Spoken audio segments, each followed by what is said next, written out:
नमस्कार दोस्तों, आज के जो पेपर हैं उनके जितने भी इंपॉर्टेंट क्वेश्चंस हैं जो बार बार पूछे जा रहे हैं और जो बच्चों ने बताए हैं उन क्वेश्चंस को निकाल करके निचोड़ करके एमसीक्यूज फॉर्म में आप लोगों के लिए लेकर के आया हूं। इन वीडियो को देखिएगा, ये बहुत हेल्प करेंगे अगले आने वाले शिफ्टों के लिए। तो पहला प्रश्न यहाँ पर देख लेते हैं, हाथी से रिलेटेड जो प्रश्न पूछा गया है। इससे रिलेटेड जो प्रश्न पूछे गए सारे फैक्ट्स मैं बताता हूँ।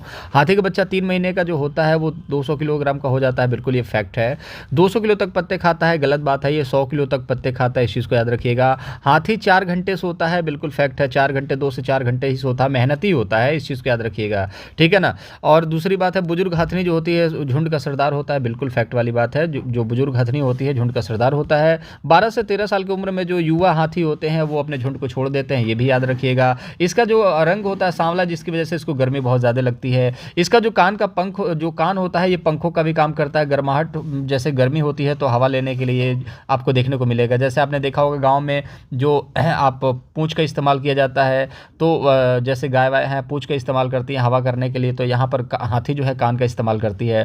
तमिलनाडु कर्नाटक की अगर हम बात करें तो वहाँ का विरासत पशु के रूप में इसको माना जाता है। साउथ में इसको बहुत पूजा जाता है, एक तरीके से कह सकते हैं, बहुत लोकप्रिय पशु है वहाँ का। तो ये कुछ इंपॉर्टेंट फैक्ट्स है, ठीक है। अब बाकी आप कमेंट बॉक्स में बताएंगे कि हाथी दिवस किस दिन मनाया जाता है। 29 जुलाई को, 29 अगस्त को, आप फटाफट कमेंट बॉक्स में छापिएगा।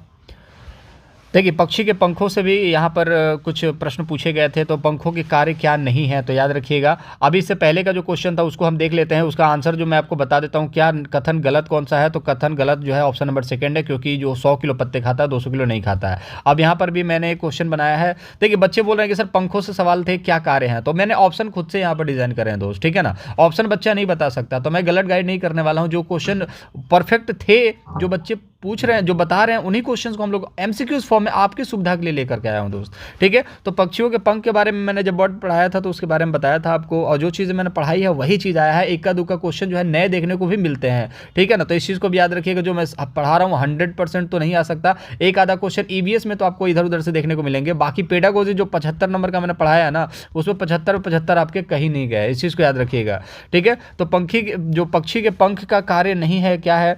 पक्षी जो है अपना पंखों का कार्य गर्माहट देने के लिए ठंडी में कर लेता है, हवा करने के लिए भी करता है, याद रखिए। घोंसला बनाने का कार्य जो होता है पंखी जो है वो चोंच से करती है, इस चीज़ को याद रखिएगा। उड़ने में सहायता देता है, बरसात में बरसात से बचाता है, गर्मी में आपको हवा देने का काम करता है, ठंडी में गर्माहट देने का काम करता है। तो ये इंपॉर्टेंट चीज़ें याद रखिएगा। पक्षी से एक सवाल और पूछा गया था यहाँ पर, और कौन से पक्षी से सवाल पूछा गया था आपको अभी थोड़ी देर में मैं बता देता हूँ कौन से पक्षी से सवाल बना था, ठीक है। वो चीज़ याद नहीं आ रहा है, ठीक है, स्लाइड में होगा, मैं उस चीज़ को डिस्कस करूंगा। मणिपुर का नृत्य के बारे में आप देखिएगा, तो मणिपुर के नृत्य के बारे में आपको पता है कि मणिपुरी नृत्य मणिपुर का होता है। चिराव जो होता है, यहाँ पर बता रहे हैं बच्चे कि चिराव से भी यहाँ पर प्रश्न पूछे गए हैं, ठीक है। चिराव से भी प्रश्न पूछे गए हैं, तो चिराव तो मिजोरम का नृत्य है, तो बच्चे यहाँ पर बोल रहे हैं चिराव से भी प्रश्न पूछे गए हैं। अब बच्चे शरारत भी कर सकते हैं, कुछ बच्चे गलत भी बता देते हैं, ठीक है। सत्रिया जो है असम से संबंधित है और बिहू जो है वो भी असम से संबंधित है।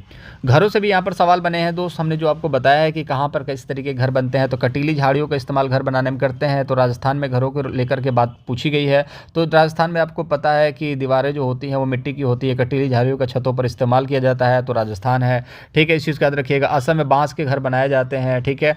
लद्दाख में देखोगे तो लद्दाख में डबल मंजिला आपको घर देखने को मिलेगा, नीचे मवेशी रहते हैं जिसमें आपको खिड़कियां देखने को नहीं मिलेंगी। इस तरीके के सवाल बनते हैं, वो सारी चीज़ें हमने आपको करा ही रखी है, तो कोई दिक्कत वाली बात ही नहीं। अगर आपने सारे वीडियोस को देखे हैं तो आपको कोई दिक्कत नहीं होने वाली दोस्त। जब पेपर में देने जाओगे ना, मैंने बोला 110 नंबर प्लस होगा दोस्त। एक आधा क्वेश्चन ऊपर नीचे कहीं से भी पूछ सकता है। जैसे आज पूछ दिया कि महाराष्ट्र में एक स्थानीय जगह पर बैगन की सब्जी को क्या बोला जाता है। यार आपके यहाँ भी बैगन की सब्जी को क्या बोला जाता है, किसी को नहीं पता। बैगन की सब्जी हम बोलते हैं, आलू की सब्जी, बैगन की सब्जी, भिंडी की सब्जी, ये बोला जाता है। नाम तो एक स्पेशल है नहीं, ठीक है ना। तो वहाँ पर जो है थोड़ा सा आपको एक आधा क्वेश्चन ऐसे आड़े टेढ़े देखने को मिलेंगे, और इसलिए मैं कहता हूँ कि 30 में 30 लाना आसान नहीं होता है। एक आधा क्वेश्चन आपके दिमाग से निकलेंगे तो 28-29 हर बच्चा ला सकता है, बट मैं मोटा मोटी लेकर चलता हूँ हर बच्चा पास होना चाहिए, 110 हर बच्चे का आना चाहिए, इससे कम नहीं आना चाहिए, ठीक है। अब देखिए, शिक्षक के कार्य को लेकर के भी यहाँ पर सवाल पूछे गए हैं कि शिक्षक का कार्य क्या होना चाहिए। एनसीएफ से लेकर सवाल पूछे गए थे, बच्चों ने बताया कि इस एनसीएफ से रिलेटेड सवाल थे। तो एनसीएफ में शिक्षक को क्या कार्य दिया गया है, तो याद रखिएगा सुगमकर्ता का कार्य दिया गया है। मधुबनी चित्रकला से सवाल बने हैं, चित्रकला की वीडियो देखी होगी तो ये चीज़ तो 1 नंबर आपने फिक्स करी होगी। मधुबनी चित्रकला जो है आपका यहाँ पर किससे संबंधित है, तो बिहार से इसको मिथिला चित्रकला भी बोला जाता है। चावल के घोल में रंगों को घोल दिया जाता है और दीवारों को पेंट किया जाता है, हर्षोल्लास के साथ मनाया जाता है, इस चीज़ को याद रखिएगा। बाकी इसके अलावे जितने भी आपके चित्रकला के सवाल हैं वो मैंने आपको PDF के फॉर्म में टेलीग्राम चैनल पर भी दे दिया है, तो टेलीग्राम चैनल से जाकर के जरूर जुड़िएगा। और आज के जो क्वेश्चन पेपर हैं इसकी भी PDF जो है वो टेलीग्राम चैनल पर आपको देखने को मिल जाएगी। स्लॉथ के बारे में भी यहाँ पर सवाल बना है दोस्त कि यह स्लॉथ के बारे में बताइए, तो बताइए स्लॉथ जो है क्या सही है। तो स्लॉथ से भी जो सवाल बना है 22 घंटे सोता है, नहीं 22 घंटे नहीं सोता है, वो 17 घंटे सोता है। या पूरे जंगल के पत्ते खाता है, नहीं ये सिर्फ 8 पेड़ों के ही पत्ते खाता है पूरे जीवन भर। ठीक है, ये दिन भर घूमता है, नहीं ये दिन भर नहीं घूमता है, ये दिन भर लटक करके सोता है पेड़ की डालियों से। लगभग हफ्ते में 1 बार वो नीचे उतरता है, अच्छा तैराक भी होता है, इस चीज़ को याद रखिएगा। ठीक है, और 8 पेड़ों के पत्ते वो जीवन भर खाता है। ठीक है, और कुल मिला जुला करके देखा जाए तो ये रात्रिचर है, रात में चलने वाला होता है। इससे ज़्यादा सवाल नहीं बनते हैं दोस्त। तो सिंपल सा सवाल है स्लॉथ से रिलेटेड, ये भी मैंने आपको जानवर वाले चैप्टर में करा रखा है। चलिए, प्रगतिशील कक्षा से भी यहाँ पर सवाल बना है। तो प्रगतिशील कक्षा में क्या होता है, केवल मूल श्रवण को प्राथमिकता देना ऐसा नहीं है, अधिगमकर्ता को व्यक्तिगत विभिन्नताओं का सम्मान करना, बिल्कुल फैक्ट वाली बात है। व्यक्तिगत विभिन्नताओं का सम्मान, हर बच्चा अलग अलग है, हर बच्चे की जैसे कि उसके डिफरेंसेस का हमें सम्मान करना चाहिए। किसी बच्चे को इंग्लिश आता है तो हम उसे ये नहीं बोलेंगे बहुत ज़्यादा अंग्रेज बन रहा है क्या, हाँ चुपचाप बैठ जा, बार बार जब देखो तब इंग्लिश में बोलता रहता है, तो उसको अप्रिसिएट करना है। किसी बच्चे को भोजपुरी आता है, तुझे हिंदी नहीं आती, तेरे माँ बाप ने हिंदी नहीं सिखाया है क्या कि तू आकर के यहाँ पर भोजपुरी में बात करता है। तो जो उनके पास है उनकी विभिन्नताओं को, जैसे कि वो भोजपुरी जानते हैं चाहे इंग्लिश जानते हैं, उनको अप्रिसिएट करना है, उनका सम्मान करना है। ठीक है ना, अंक जहां पर दिखता है वो गलत हो जाता है। व्यवहारिक की बात हम यहां पर प्रगतिशील कक्षा में नहीं करेंगे। तो याद रखिएगा, यहां पर प्रगतिशील कक्षा में क्या होता है, अधिगमकर्ताओं जो बच्चे सीख रहे हैं उनका सम्मान करना। कोहलबर्ग से सवाल ना पूछे ऐसा हो ही नहीं सकता, तो 2 से 3 सवाल कोहलबर्ग से पूछे। ठीक है, अब कोहलबर्ग से यहाँ पर देखेंगे कि सजा टालने के नियमों का पालन करना। तो जैसे दंड और पुरस्कार की बात की जाती है, तो याद रखिएगा प्री कन्वेंशनल जो होता है जिसमें बच्चे जो है दंड और पुरस्कार से बचने की कोशिश करते हैं, ये चीज़ें आपको यहाँ पर देखने को मिलने वाली है दोस्त। दूसरा, इनके 3 चरण होते हैं और 6 लेवल की बात की जाती है, जैसे कि इनकी 6 स्टेज हैं। ठीक है, और 3 लेवल हैं, और 3 लेवल में, 1 लेवल में 2 स्टेजेस हैं, तो कुल मिला के 6 स्टेजेस हैं।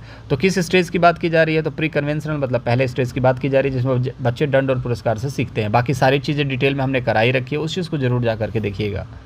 वाइगोत्स्की की सवाल ना, ये भी कोई हो नहीं सकता। तो पियाजे, कोहलबर्ग, वाइगोत्स्की से कुल मिला जुला के 10 सवाल बनते ही बनते हैं। तो लेव वाइगोत्स्की की सिद्धांत मुख्यतः व्याख्या करता है आनुवंशिकता के विकास पर प्रभाव को, संज्ञानात्मक विकास में संस्कृति। देखिए जहाँ पर संस्कृति की बात की जाएगी, अब देखिए बच्चों ने इतने लंबे चौड़े ऑप्शंस भी नहीं बताए, ऑप्शंस खुद से क्रिएट करना पड़ा ताकि आपको सुविधा हो जाए दोस्त। वाइगोत्स्की से सवाल बने हैं, संस्कृति से सवाल बने हैं, तो उन क्वेश्चंस को आप लोगों के लिए डिजाइन करके लाया जा रहा है, सिर्फ आपके लिए। और आप लोग क्या है, कंजूसी करते हैं लाइक करने में, शेयर करने में दोस्तों।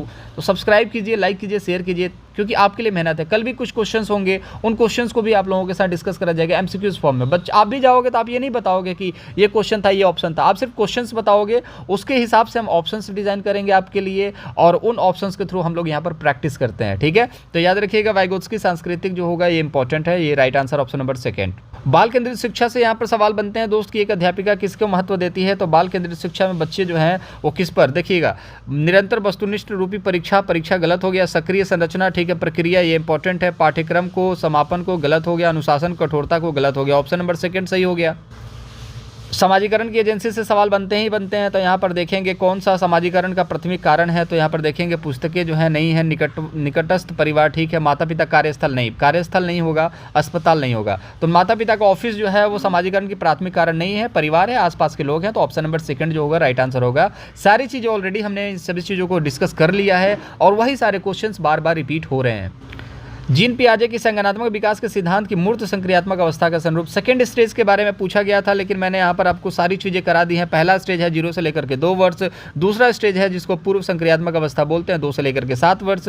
7 से 11 मूर्त अवस्थाएं होती है और 11 से लेकर के ऊपर जो होती है अमूर्त अवस्थाएं होती हैं। मूर्त अवस्थाएं मतलब वो होती हैं जिनको हम चीज़ों को देख करके और अनुमान लगा सकें, ठीक है, कि ये चीज़ क्या है। जैसे गेंद को देख करके आपसे पूछ लिया जाए कि क्या है, तो आपने बोला देख करके गेंद है, लेकिन एक ऐसी गोल चीज़ आपके हाथ में दे दी जाए और आपका आँखों को बंद करने को बोला जाए, आँख बंद करके आप बताओ क्या है, तो ये चीज़ आप नहीं बता पाएंगे। और अगर उसको फील करके आप बता लेते हैं मतलब कि आप अमूर्त वाले चिंतन में जा चुके हैं। तो इस चीज़ को याद रखिएगा। बचपन में आपने देखा भी होगा, पीछे से आकर के आपकी आंखों पर पट्टी रख दी जाती है, हाथ रख दी जाती है और बोला जाता है कि बताओ कौन, ठीक है। तो ये जो होता है वो अमूर्त चिंतन के लिए बोला जाता है, ठीक है। इस चीज़ को याद रखिएगा। और जब इन सभी चीज़ों को आंखों पे पट्टी रखने वाली बात पीछे से 7 से 11 वाले बच्चों के लिए की जाती है तो बच्चे नहीं बता पाते हैं, लेकिन 11 से 15 वाले बता देते हैं, हाँ शुभम तुम हो, चलो बाहर आ जाओ, ठीक है। ये सारी चीज़ें हैं जो चीज़ें मैं एक्सपीरियंस है वो चीज़ें आपके साथ शेयर कर रहा हूँ और मज़ा भी आ रहा होगा पेडागोजी पढ़ने में और इन सभी चीज़ों को पढ़ने में। समावेशी कक्षा से सवाल ना पूछे, ऐसा हो नहीं सकता। सूचना को किस तरीके से प्रस्तुत करना चाहिए, तो याद रखिएगा बहुत तरीके से, क्योंकि बहुत तरीके के बच्चे हैं, भांति भांति के बच्चे हैं, भांति भांति के विचार होंगे। उन सभी विचारों में आपको भांति भांति के तरीके अपनाने होंगे ताकि बच्चे वहाँ पर सीख सकें।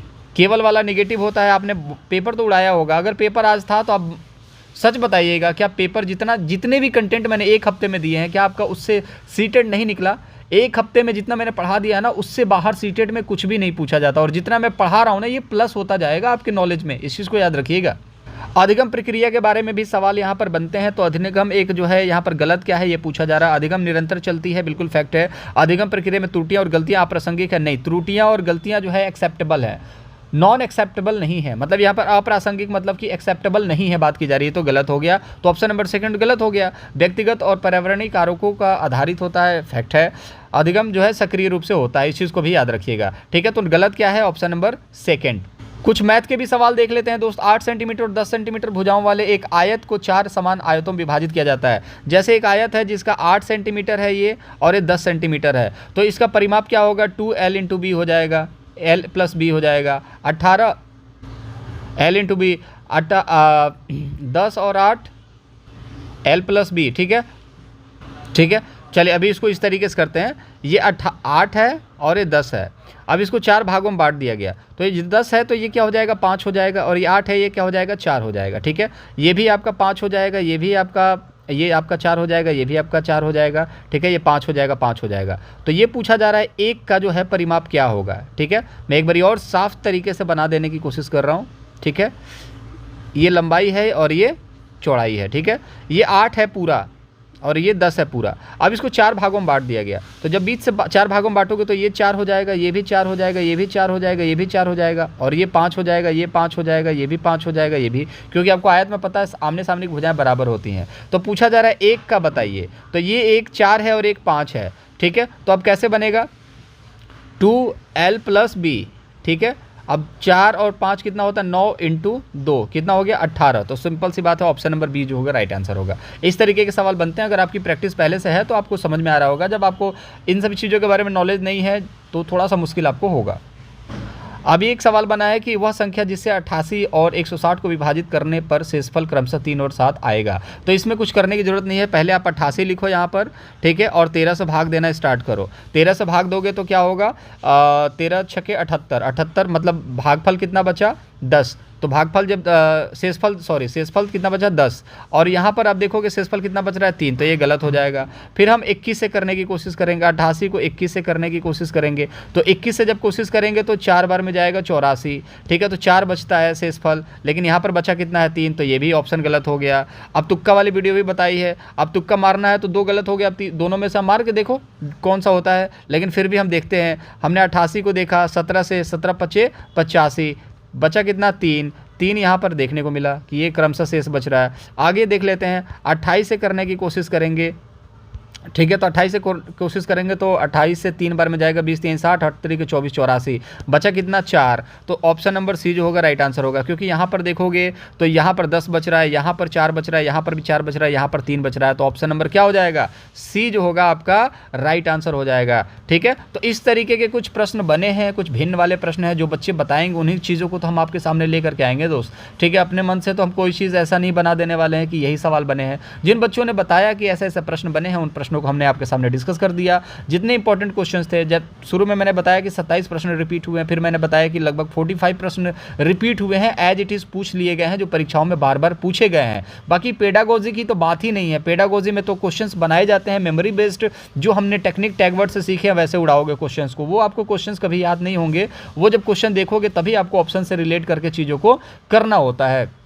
बेनहीले से हर बार इस सवाल यहाँ पर बनता है। एक विद्यार्थी कहता है कि समोसे का आकार त्रिभुज के जैसा होता है, वो ज्यामितीय विवेचन में बेनहीले के अनुसार किस स्तर पर है। तो याद रखिएगा, उन्होंने लेवल 4 बताए थे, स्तर 5 बताए थे। इस चीज़ को याद बताएंगे। लेवल 0 से स्टार्ट होता है, ठीक है, और लेवल 4 तक जाता है। तो लेवल 0 जो होता है वो होता है विजुअलाइजेशन। विजुअलाइजेशन में क्या होता है कि बच्चे देखते हैं, ठीक है ना, एक ट्राइंगल को देखेंगे और एक समोसे को देखेंगे और पहचानते हैं कि हाँ ये क्या है, ये ट्राइंगल है। अब कुछ बच्चे सोचते हैं कि सर वो पहचान गया ट्राइंगल है तो वो तो मान के चलो कि विश्लेषण में चला गया। तो ऐसा नहीं है दोस्त। जब वो पहचान गया कि ट्रायंगल है, अब वो ये समझ जाए कि ट्रायंगल में 3 भुजाएं होती हैं, तब वो विश्लेषण में है। और 3 भुजाओं के बाद जब वो कहीं ना कहीं आप देखोगे कि वो फॉर्मूला लगाने लगता है, तो समझ जाना कि वो विश्लेषण से आगे लेवल 2 की अवस्था में पहुंच चुका है। तो याद रखिएगा, समोसे का जब आकार बताएगा, जैसे रोटी गोल है ये पूछा जाएगा तो दृश्यीकरण है। अब गोल रोटी का अब बताए कि रोटी गोल है और उसके जो सर्कमफ्रेंसेस की बात करें, रेडियस की बात करें, ये सारी चीज़ें जब बताने लगे तो समझ जाना विश्लेषण विधि में एंटर कर चुका है। ठीक है, तो याद रखिएगा, सिर्फ वो बता रहा है कि त्रिभुज जो है वो त्रिभुज जैसा समोसा है तो दृश्यीकरण होगा। इस तरीके के सवाल भी बने हैं। चलिए, यहाँ पर डिस्टेंस वाले भी सवाल यहाँ पर देखने को मिले हैं कि जैसे कि आपके चलिए दिल्ली में हो तो ऊपर क्या पड़ेगा, ऐसे जैसे देश की राजधानी की स्थिति के सापेक्ष हिमाचल प्रदेश की राजधानी। अब देखिए, दिल्ली यहाँ पर है, हिमाचल प्रदेश यहाँ पर है, और क्या पूछा है, और मध्य प्रदेश नीचे है। तो यहाँ पर पूछ रहा है कि दिल्ली के सापेक्ष जो है हिमाचल प्रदेश और भोपाल जो है मध्य प्रदेश का, वो कैसा है। तो अब आप देखोगे तो हिमाचल प्रदेश किधर है, ऊपर है, तो क्या हो गया, उत्तर की तरफ, और मध्य प्रदेश कहाँ है, नीचे की ओर, तो दक्षिण की तरफ। तो ये राइट आंसर हो जाएगा। फिर कुछ लोग बोलेंगे कि सर एक बात बताओ, हिमाचल यहाँ पर पड़ता है, दिल्ली यहाँ पर पड़ता है, तो थोड़ा सा आप तो देखोगे तो उत्तर और पूर्व चला जाएगा ना, तो उत्तर पूर्व सही होगा। मैंने कहा चलो ठीक है, तुम्हारी बात मानते हैं, उत्तर पूर्व सही कर देते हैं। लेकिन मध्य प्रदेश के बारे में देखो, मध्य प्रदेश कहाँ है, मध्य प्रदेश उत्तर पश्चिम में है नहीं ना, मध्य प्रदेश तो आपको दक्षिण पूर्व में देखने को मिलेगा। ठीक है, तो अब कहाँ जाओगे भैया, गलत हो गया ना आंसर। तो सिंपल सी बात है, इसलिए इतना कंजस्टेड नहीं बनाएगा, बिल्कुल सिंपल सवाल बनते हैं आपसे, तो उत्तर और दक्षिण लगा के आओगे, 1 नंबर लूटोगे। ठीक है, इस तरीके के सवाल आज बने हैं।